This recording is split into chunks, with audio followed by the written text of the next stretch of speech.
여러분, 대화 중에 침묵이 흐르면 불안하신가요?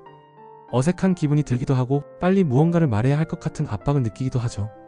하지만 잘 활용된 침묵은 오히려 대화를 더 깊고 설득력 있으며 감정적으로 풍부하게 만들 수 있습니다.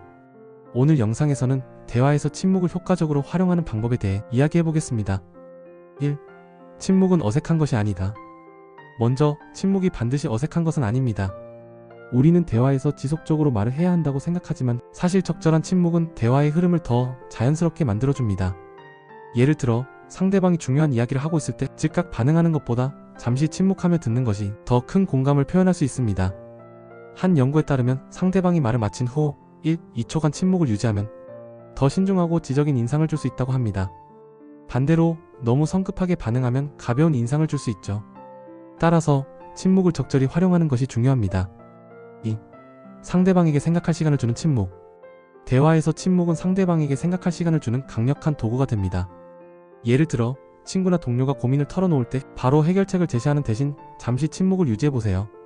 그러면 상대방은 자신의 감정을 더 정리하고 솔직하게 표현할 수 있는 시간을 갖게 됩니다. 특히 감정이 격양된 상황에서는 침묵이 더욱 중요한 역할을 합니다. 화가 난 상태에서 말을 하면 후회할 말을 할 수도 있지만 잠깐의 침묵이 감정을 가라앉히고 더 현명한 대화를 이끌어낼 수 있습니다. 3. 설득력을 높이는 침묵. 설득을 할 때도 침묵은 강력한 무기가 됩니다. 예를 들어, 중요한 프레젠테이션을 할 때나 협상을 할 때 말을 마친 후 잠시 침묵을 유지하면 상대방에게 내용을 곱씹을 시간을 줍니다. 이는 상대방이 당신의 말을 더 신중하게 받아들이게 만드는 효과가 있죠. 또한 누군가에게 질문을 했을 때 답변이 즉각 나오지 않더라도 조급하게 말을 이어가려 하지 말고 침묵을 유지해보세요. 상대방이 침묵을 깨고 답변을 하도록 유도할 수 있습니다. 이는 심리학에서 침묵의 힘이라고 불리는 기법입니다. 4. 공감을 표현하는 침묵. 침묵은 단순히 말하지 않는 것이 아니라 공감을 표현하는 수단이 될 수도 있습니다. 특히 상대방이 슬픔이나 힘든 감정을 이야기할 때는 굳이 말로 위로하려 하기보다 함께 조용히 있어주는 것이 더 큰 위로가 될 때가 많습니다.